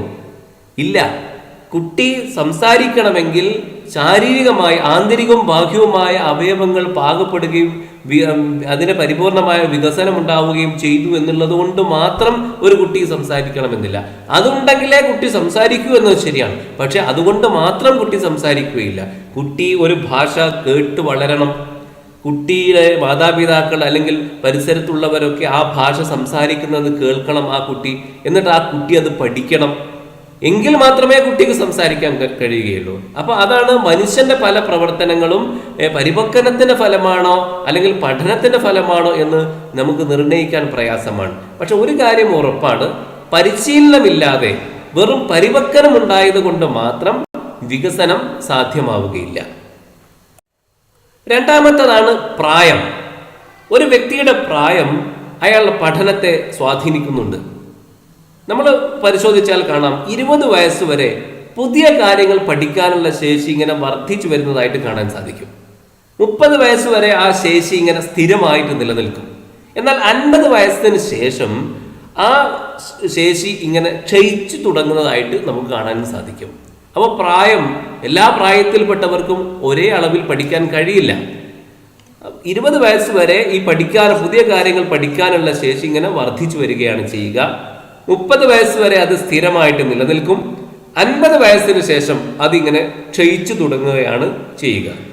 അതുകൊണ്ടാണ് മുതിർന്ന കുട്ടികൾ പ്രായം കുറഞ്ഞവരെക്കാൾ കൂടുതലായിട്ട് കാര്യക്ഷമമായി പഠിക്കുന്നു.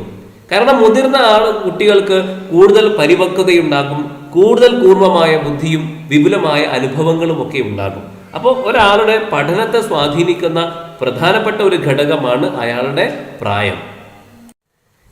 മൂന്നാമത്തതാണ് ലിംഗഭേദം. ആണോ പെണ്ണോ എന്ന വ്യത്യാസം. ഈ ആണോ പെണ്ണോ എന്ന വ്യത്യാസം പഠനത്തിന്റെ കാര്യത്തിൽ വലിയ വ്യത്യാസമൊന്നുമില്ല. പക്ഷേ എന്നാൽ സൂക്ഷ്മമായിട്ട് നമ്മൾ പരിശോധിച്ച് നോക്കുമ്പോൾ ഈ സ്ഥൂലപേശികളുടെ ശക്തമായ പ്രയോഗം ആവശ്യമായി വരുന്ന പ്രവൃത്തികളിൽ ആൺകുട്ടികളാണ് മികച്ചു നിൽക്കുക. എന്നാൽ സൂക്ഷ്മപേശികളുടെ ഒത്തിണക്കം ആവശ്യമായ, അതുപോലെ വിശദാംശങ്ങളിലുള്ള സൂക്ഷ്മമായ ശ്രദ്ധ ആവശ്യമായ സ്കില്ലുകൾ ഉണ്ടല്ലോ, അതിലൊക്കെ പെൺകുട്ടികളും കൂടുതൽ മെച്ചമായി നിൽക്കുന്നത് കാണാൻ സാധിക്കും. ഭാഷാപരമായ പഠനത്തിന്റെ കാര്യം നമ്മൾ ശ്രദ്ധിക്കുമ്പോൾ പദധാരാളിത്തം, യുക്തിചിന്തനം, പിന്നെ കാണാപ്പാഠം പഠിക്കുക അഥവാ യാന്ത്രിക പുനഃസ്മരണം, ഇവയിലൊക്കെ പെൺകുട്ടികളാണ് മികച്ചു നിൽക്കുക. എന്നാൽ സ്ഥലബോധത്തിലും ഭാഷാപരമായ അർത്ഥപഠനത്തിന്റെ കാര്യത്തിലും ആൺകുട്ടികളാണ് മികച്ചു നിൽക്കുന്നത്. തൊഴിൽപരമായ അഭിരുചികളുടെ പരീക്ഷ നമ്മൾ പരിശോധിച്ചാൽ കാണാം, ആൺകുട്ടികൾ യന്ത്രാഭിരുചി, ശാസ്ത്രം, ഗണിതം ഇവയിലൊക്കെ ഉയർന്ന മാർക്ക് നേടുന്നു. പെൺകുട്ടികളാവട്ടെ ക്ലറിക്കൽ അഭിരുചിയിലും അതുപോലെ ഭാഷാ നൈപുണ്യയിലുമൊക്കെ മെച്ചപ്പെട്ട മാർക്കുകൾ നേടുന്നതായിട്ട് കാണാൻ സാധിക്കും. ഇങ്ങനെ ആൺ പെൺ വ്യത്യാസം ഈ പഠനത്തിന്റെ കാര്യത്തിൽ ഈ സൂക്ഷ്മ തലങ്ങളിലാണെങ്കിലും നമുക്ക് കാണാൻ സാധിക്കും. നാലാമത്തതാണ് മുന്നനുഭവങ്ങൾ. പഠനത്തെ സംബന്ധിച്ചിടത്തോളം മുന്നനുഭവങ്ങൾ കുറേയൊക്കെ സഹായകരമായ ഒരു കാര്യമാണ്. അഥവാ ഒരു വിഷയത്തിൽ നമുക്ക് മുമ്പേ കുറെ അനുഭവങ്ങൾ ഉണ്ടെങ്കിൽ അവയുടെ അടിസ്ഥാനത്തിൽ നമുക്ക് പുതിയ കാര്യങ്ങളൊക്കെ എളുപ്പം മനസ്സിലാക്കിയെടുക്കാൻ സാധിക്കും. അഥവാ നമുക്ക് തീരെ പരിചയമില്ലാത്തൊരു വിഷയമാണെങ്കിൽ ആ വിഷയം പഠിച്ചെടുക്കുമ്പോൾ നമുക്ക് അത്ര പെട്ടെന്ന് പഠിക്കാൻ കഴിയില്ല, പഠനം മന്ദഗതിയിലായിരിക്കും.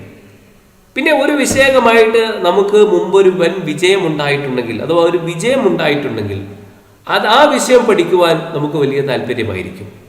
എന്നാൽ മുമ്പ് നമ്മൾ പരാജയപ്പെട്ടു പോയ ഒരു വിഷയത്തെ ആണ് നമ്മൾ തുടർന്ന് പഠിക്കുന്നതെങ്കിൽ നമുക്കത് അത്രയേറെ വേഗത്തിൽ പഠിച്ചെടുക്കാൻ കഴിയില്ല, മന്ദഗതിയിലായിരിക്കും പഠനം ഉണ്ടാവുക. അഞ്ചാമതായിട്ട് പഠനത്തെ ബാധിക്കുന്ന കാര്യമാണ് ഒരു വ്യക്തിയുടെ ശേഷികൾ. ഈ ശേഷികൾ എന്ന് പറഞ്ഞാൽ ഒരു വ്യക്തിയുടെ ഉള്ളിൽ അന്തർലീനമായ ശക്തികളാണ്. അഥവാ ബുദ്ധിശക്തി, അഭിരുചി, ഇതൊക്കെ ഒരു വ്യക്തിയുടെ ശേഷികളാണ്. തീർച്ചയായിട്ടും ഒരു വ്യക്തിയുടെ പ്രകടനത്തെ ഈ ശേഷികൾ സ്വാധീനിക്കുക തന്നെ ചെയ്യും. ഏതൊരു നൈപുണ്യയുടെ ആർജനത്തെയും ഇത് സ്വാധീനിക്കുക തന്നെ ചെയ്യും എന്നതിൽ സംശയമില്ല. ആറാമത്തതാണ് കായിക വൈകല്യങ്ങൾ. നമ്മുടെ ശാരീരികമായ വൈകല്യങ്ങൾ നമ്മുടെ പഠനത്തെ ബാധിക്കും. കാഴ്ച ഇല്ല എങ്കിൽ, ദർശന വൈകല്യം ഉണ്ടെങ്കിൽ, ശ്രവണ വൈകല്യമുണ്ടെങ്കിൽ, സംസാരത്തിൽ വൈകല്യങ്ങൾ ഉണ്ടെങ്കിൽ അത് നമ്മളെ പഠന പുരോഗതിയെ ബാധിക്കും. അത് അധികം വിശദീകരിക്കേണ്ടതുണ്ട് എന്നെനിക്ക് തോന്നുന്നില്ല. ഏഴാമത്തെ കാര്യമാണ് അഭിപ്രേരണ. പഠനത്തിലെ അതിപ്രധാനമായ ഒരു ഘടകമാണ് അഭിപ്രേരണ. ഈ അഭിപ്രേരണയാണ് ഒരു ജീവിക്ക് ഊർജം നൽകുകയും വിലയേറിയ ലക്ഷ്യങ്ങൾ ചൂണ്ടിക്കാട്ടി പ്രവർത്തന ദിശ വ്യക്തമാക്കി കൊടുക്കുകയും ചെയ്യുന്നത്. അഭിപ്രേരണയുടെ അഭാവത്തിൽ അഥവാ മോട്ടിവേഷന്റെ അഭാവത്തിൽ പഠനം നടക്കുകയേ ഇല്ല. ഇനി നമുക്ക് പാഠ്യചരങ്ങൾ നോക്കാം. ടാസ്ക് വാരിയബിൾസ് അഥവാ പാഠഭാഗത്തിന്റെ ദൈർഘ്യം, കാഠിന്യ നിലവാരം, അർത്ഥപൂർണത എന്നതൊക്കെ വളരെ പ്രധാനപ്പെട്ടതാണ്. പാഠ്യവസ്തുവിന്റെ ദൈർഘ്യത്തെക്കുറിച്ച് നമുക്ക് ആദ്യം പരിശോധിക്കാം. അതായത് ഒരു വ്യക്തിക്ക് ഓർത്ത് വെക്കാവുന്ന ഒരു റേഞ്ച് ഉണ്ട്, ഒരു പരിധിയുണ്ട്. അതിനപ്പുറത്തേക്ക് അതിനേക്കാളും വലിയ ദൈർഘ്യം പഠന പ്രവർത്തനത്തിനുണ്ടെങ്കിൽ അഥവാ പാഠഭാഗത്തിനുണ്ടെങ്കിൽ ആ കുട്ടിക്ക് അത് പഠിച്ചെടുക്കാൻ ഒരുപാട് സമയം ചെലവഴിക്കേണ്ടി വരും. ഇനി കുറേ പദങ്ങൾ മനഃപ്പാഠമാക്കാനുണ്ടെങ്കിൽ കുട്ടിയുടെ സ്മരണയുടെ റേഞ്ചിനേക്കാളും അപ്പുറത്താണ് ഈ പദങ്ങളുടെ എണ്ണമെങ്കിൽ അത് പഠിച്ചെടുക്കാൻ കുട്ടിക്ക് വലിയ പ്രയാസം തന്നെ ഉണ്ടാകും. അതുകൊണ്ട് പാഠ്യവസ്തുവിന്റെ ദൈർഘ്യം വളരെ പ്രധാനപ്പെട്ട കാര്യമാണ്. ഇനി പാഠ്യവസ്തുവിന്റെ കാഠിന്യ നിലവാരം, വല്ലാതെ കാഠിന്യമുള്ള, പ്രയാസമുള്ള ഒരു പാഠഭാഗമാണ് ഒരു കുട്ടി പഠിക്കുന്നതെങ്കിൽ അത് വളരെ പതുക്കെ മാത്രമേ ആ കുട്ടിക്ക് പഠിക്കാൻ കഴിയുകയുള്ളൂ. എങ്ങനെയോ കഷ്ടപ്പെട്ട ആ കുട്ടി പഠിച്ചെടുത്താൽ പോലും ആ കുട്ടി അതിൽ വലിയൊരു ഭാഗവും വളരെ പെട്ടെന്ന് തന്നെ മറന്നു പോവുകയും ചെയ്യും. അതുകൊണ്ട് ഈ കാഠിന്യമുള്ള പാഠ്യവസ്തു അഥവാ പാഠഭാഗം പഠിക്കാൻ കുട്ടി ഒരുപാട് അധ്വാനം ചെലവഴിക്കേണ്ടി വരും. അതുകൊണ്ട് തന്നെ കുട്ടി പെട്ടെന്ന് ക്ഷീണിതനാകും. അതുകൊണ്ട് തന്നെ അത്തരം പാഠ്യവസ്തുക്കളുടെ പഠനഗതി വേഗം മന്ദഗതിയിലായി മാറുന്നതായിട്ട് കാണാൻ സാധിക്കും. മൂന്നാമത്തെ കാര്യമാണ് പാഠ്യവസ്തുവിന്റെ അർത്ഥപൂർണത. ഒരർത്ഥവുമില്ലാത്ത കുറെ വാക്കുകൾ ചേർത്ത് ഒരു പാരഗ്രാഫ് പോലെ എഴുതി ഉണ്ടാക്കി അത് മനഃപ്പാഠമാക്കാൻ പറഞ്ഞാൽ വലിയ പ്രയാസമായിരിക്കും ഉണ്ടാവുക. എന്നാൽ അർത്ഥമറിയാവുന്ന നമുക്ക് തിരിയുന്ന ഒരു പാരഗ്രാഫ് അത് മനഃപ്പാഠമാക്കാൻ പറഞ്ഞാൽ വലിയ പ്രയാസം ഉണ്ടാവുകയില്ല. ഇനി അർത്ഥമുണ്ടെങ്കിലും നമുക്കറിയാത്ത ഒരു ഭാഷയിലെ ഒരു പാരഗ്രാഫാണ് നമ്മോട് കാണാതെ പഠിക്കാൻ അഥവാ മനഃപ്പാഠമാക്കാൻ പറയുന്നതെങ്കിൽ അത് പഠിച്ചെടുക്കാൻ വലിയ പ്രയാസമായിരിക്കും. അഥവാ അർത്ഥപൂർണത വേണം. നമുക്ക് അർത്ഥം മനസ്സിലാകുന്ന ഒരു പാരഗ്രാഫ് ആണെങ്കിൽ നമുക്ക് എളുപ്പം പഠിക്കാൻ സാധിക്കും. ഇനി അങ്ങനെ അർത്ഥം അറിയുന്നതാണെങ്കിൽ അഥവാ അർത്ഥവത്തായ പാഠ്യവസ്തുവാണെങ്കിൽ ഈ പഠിക്കുന്ന ആൾക്ക് അതുമായി ബന്ധിപ്പിക്കാവുന്ന കുറെ മുന്നറിവുകൾ അയാൾക്ക് തന്നെ കണ്ടെത്താൻ സാധിക്കും. അപ്പോൾ അയാൾക്കത് ആ ബന്ധങ്ങളൊക്കെ കാര്യക്ഷമമായ പഠനത്തിനും സഹായകമായി മാറുകയും ചെയ്യും. അപ്പോൾ പാഠ്യവസ്തുവിന്റെ അർത്ഥപൂർണത വളരെ പ്രധാനപ്പെട്ടതാണ്. പിന്നെ പാഠ്യവസ്തുക്കളുടെ സംഘാടനം, ഓർഗനൈസേഷൻ ഓഫ് മെറ്റീരിയൽസ്. ഈ പാഠ്യവസ്തുക്കൾ അഥവാ പാഠഭാഗം കൂട്ടിയിണക്കുന്ന രീതി പഠനത്തെ സ്വാധീനിക്കുന്നുണ്ട്. ഉദാഹരണത്തിന് ഇപ്പോൾ ചെറിയ കുട്ടികൾക്ക് നമ്മൾ ഒരു പാഠം നൽകുമ്പോൾ, ചെറിയ ക്ലാസ്സുകളിൽ നിന്ന് പഠിപ്പിക്കേണ്ടുന്ന പാഠങ്ങൾ തയ്യാറാക്കുമ്പോൾ ശ്രദ്ധിക്കേണ്ട കാര്യമാണ് അത് വളരെ ചെറുതായിരിക്കണം. ആ പാഠത്തിന് ശേഷമുള്ള അഭ്യാസങ്ങളും അതുപോലെ ഹ്രസ്വവും ലളിതവുമായിരിക്കണം. പിന്നെ നമുക്കറിയാം ഈ ക്രമീകൃത പഠനം, മോഡുലാർ ബോധനം, ഇവയിലൊക്കെ ക്രമീകരിച്ചതുപോലെ പാഠ്യവസ്തുക്കൾ അതിൻ്റെ കാഠിന്യ നിലവാരത്തിനൊത്ത് ക്രമീകരിക്കണം. ആദ്യം ലളിതമായത്, പിന്നെ അല്പം കൂടി കഠിനമായത്, അങ്ങനെ ആ പാഠഭാഗങ്ങളെ ഇങ്ങനെ ക്രമീകരിക്കുവാൻ സാധിക്കണം. ഈ പാഠ്യവസ്തുക്കളുടെ ഈ സംഘാടനം, അതിൻ്റെ ആ ക്രമീകരണം വളരെ പ്രധാനപ്പെട്ട ഒരു കാര്യമാണ്. ഇനി നമുക്ക് പഠനതന്ത്ര ചരങ്ങൾ നോക്കാം. മെത്തേഡ് വാരിയബിൾസ് അഥവാ പഠിക്കുന്നതിൻ്റെ മെത്തേഡ്, അതാണ് ഇനി നമ്മൾ നോക്കേണ്ടത്. പരിശീലനത്തിന്റെ വിതരണം, പഠനത്തിന്റെ അളവ്, പഠനത്തിനിടയിലെ ഉരുവിടൽ, സമ്പൂർണ്ണ രീതിയുടെയും ഭാഗിക രീതിയുടെയും പ്രയോഗം, ഇന്ദ്രിയങ്ങളുടെ ഉപയോഗത്തിൽ സ്വീകരിക്കുന്ന തന്ത്രം, ഇതൊക്കെ പഠനതന്ത്ര ചരങ്ങളിൽ ചില കാര്യങ്ങളാണ്. അപ്പൊ ഇവയെ നമുക്ക് വിശദമായിട്ട് പരിശോധിക്കാം. ആദ്യം നമുക്ക് പരിശീലനത്തിന്റെ വിതരണം പരിശോധിക്കാം. പരിശീലനം പൂർണ്ണത കൈവരുത്തും എന്നൊക്കെ പറയാറുണ്ട്. എന്നാൽ പരിശീലനം കൊണ്ട് മാത്രം ഒരാൾക്ക് മെച്ചപ്പെടാൻ കഴിയില്ല. ഈ പരിശീലനത്തിനിടക്ക് എൻ്റെ പഠനം മെച്ചപ്പെടുന്നുണ്ടോ ഇല്ലേ എന്നൊക്കെ അറിയാൻ വേണ്ടിയുള്ള പരിശോധനകളും വിലയിരുത്തലുകളും പരീക്ഷകളും ഒക്കെ നടക്കണം. എങ്കിൽ മാത്രമേ ഒരാൾക്ക് മെച്ചപ്പെടാൻ സാധിക്കുകയുള്ളൂ. ഈ പരിശീലനം നമ്മൾ പരിശോധിച്ചാൽ 2 തരത്തിലുള്ള ആവർത്തന പരിശീലനങ്ങൾ ഉണ്ട് എന്ന് കാണാൻ സാധിക്കും. ഉദാഹരണം പറയുകയാണെങ്കിൽ, ഒരു കവിത ഒരാൾ മനഃപ്പാഠമാക്കുകയാണെങ്കിൽ 2 തരത്തിൽ പഠിക്കാം. ഒന്ന്, ഒറ്റ ഇരിപ്പിൽ തന്നെ പലവട്ടം ആവർത്തിച്ച് വായിച്ചിട്ട് അയാൾക്കത് മനഃപ്പാഠമാക്കാം. അതിനെ സ്ഥൂല പരിശീലന രീതി എന്നാണ് പറയുക. ഇനി വേറൊരു രീതി കാണാം, ആവർത്തന പരിശീലനം പല ദിവസങ്ങളിലായി നടത്തുക. ഒറ്റ ഇരിപ്പിലല്ലാതെ പല ദിവസങ്ങളിലായിട്ട് അത് പഠിക്കുക. അതിനെ വിതരണം ചെയ്ത പരിശീലന രീതി അഥവാ ഡിസ്ട്രിബ്യൂട്ടഡ് എന്നാണ് അതിന് പറയുക. ഒരുപാട് പരീക്ഷണങ്ങൾ ഈ വിഷയത്തിൽ നടക്കുകയുണ്ടായി. അപ്പോൾ കണ്ടെത്താൻ കഴിഞ്ഞ കാര്യം, ഈ ഒന്നിച്ച് ഒറ്റയിരിപ്പിന് പഠിക്കുന്നതിനേക്കാൾ അഥവാ സ്ഥൂല പരിശീലന രീതിയേക്കാൾ വിതരണം ചെയ്ത പരിശീലന രീതി അഥവാ ഡിസ്ട്രിബ്യൂട്ടഡ് ആയിട്ടുള്ള പരിശീലന രീതിയാണ്, അഥവാ പല ദിവസങ്ങളിലായിട്ട് പഠിക്കുക എന്ന രീതിയാണ് കൂടുതൽ ഫലം നൽകുന്നത്, മെച്ചമായ ഫലം നൽകുന്നത് എന്നാണ് കണ്ടെത്താൻ സാധിച്ചിട്ടുള്ളത്. അപ്പൊ നമ്മളെ കുട്ടികളോട് നമ്മൾ പറയേണ്ടത് ഒറ്റയിരിപ്പിൽ ഇങ്ങനെ ചൊല്ലി പഠിക്കുകയല്ല വേണ്ടത്, പല ദിവസങ്ങളിലായിട്ട് പല സമയങ്ങളിൽ ആവർത്തിച്ച് പഠിക്കുകയാണ് വേണ്ടത്. അതാണ് ഏറ്റവും ശാസ്ത്രീയമായ രീതി എന്നാണ് നമ്മൾ നമ്മുടെ വിദ്യാർത്ഥികളോട് പറയേണ്ടത്. രണ്ടാമത്തേതാണ് പഠനത്തിന്റെ അളവ്. നമ്മൾ ഒരു കാര്യം പഠിച്ചു എന്നുള്ളത് കൊണ്ട് അത് നമ്മുടെ ഓർമ്മയിൽ എപ്പോഴും നിലനിൽക്കണമെന്നില്ല. ഒരിക്കൽ പഠിച്ച കാര്യങ്ങൾ തന്നെ നമ്മൾ മറന്നു പോവാറുണ്ട്. അങ്ങനെ മറന്നു പോവാതിരിക്കാൻ എന്ത് ചെയ്യണം? നമ്മൾ പഠിച്ച കാര്യങ്ങൾ തന്നെ വീണ്ടും പഠിക്കണം, അഥവാ ഓവർ ലേണിംഗ്. അറിയാവുന്ന കാര്യങ്ങൾ തന്നെ വീണ്ടും വായിക്കുക. അതിനാണ് ഓവർ ലേണിംഗ്, അധിക പഠനം എന്ന് പറയുക. അങ്ങനെ അധിക പഠനം നമ്മൾ നടത്തിയാൽ അത് നമ്മുടെ ഓർമ്മയിൽ നിലനിർത്താനും പിന്നെ പെട്ടെന്ന് തന്നെ ഓർത്തെടുക്കാനും ഒക്കെ നമുക്കത് സഹായിക്കുമെന്ന് ഒരുപാട് പരീക്ഷണ ഫലങ്ങൾ വ്യക്തമാക്കിയതാണ്.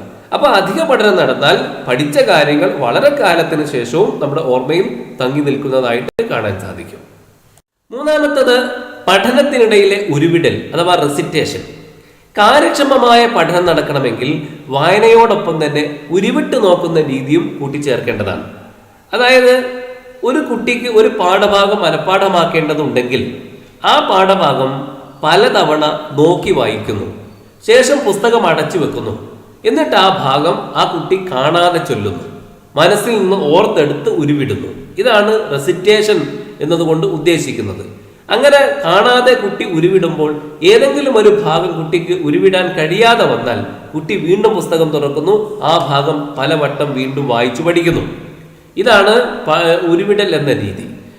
നാലാമത്തതാണ് സമ്പൂർണ്ണ രീതിയുടെയും ഭാഗിക രീതിയുടെയും പ്രയോഗം.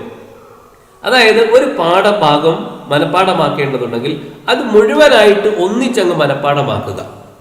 അതാണ് സമ്പൂർണ്ണ രീതി.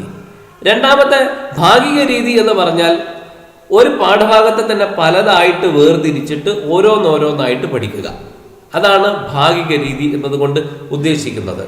ഇവിടെ പാഠഭാഗം അധികം ദൈർഘ്യമൊന്നുമില്ല, അത് അർത്ഥപൂർണവും സുസംഘടിതവുമാണെങ്കിൽ സമ്പൂർണ്ണ രീതിയാണ് നല്ലത്. എന്നാൽ പാഠഭാഗം വളരെ ദീർഘമാണ്, ഇനി അതോടൊപ്പം തന്നെ അതിലെ ഓരോ ഭാഗങ്ങളും അർത്ഥപൂർണമാണ്, സംയോജിതമാണ് എങ്കിൽ നമുക്കതിനെ ഭാഗികമായിട്ട് പഠിക്കാം. ഈ രണ്ട് രീതിയും മാറി മാറിയിട്ട് പ്രയോഗിക്കാം. ഒരു വിദ്യാർത്ഥിയുടെ യുക്തിക്കനുസൃതമായി കൊണ്ട് ഈ ഒന്നുകിൽ പൂർണ്ണമായിട്ട് ഒന്നിച്ചു പഠിക്കാം, ഇനി അതല്ല ഭാഗികമായിട്ട് വേർതിരിച്ചും പഠിക്കാം. ഏതായാലും ഈ രീതിയിൽ പഠിക്കുന്നതും കുട്ടിയുടെ പഠനത്തെ സ്വാധീനിക്കുന്ന കാര്യമാണ് എന്നാണ് പറഞ്ഞതിന്റെ ചുരുക്കം.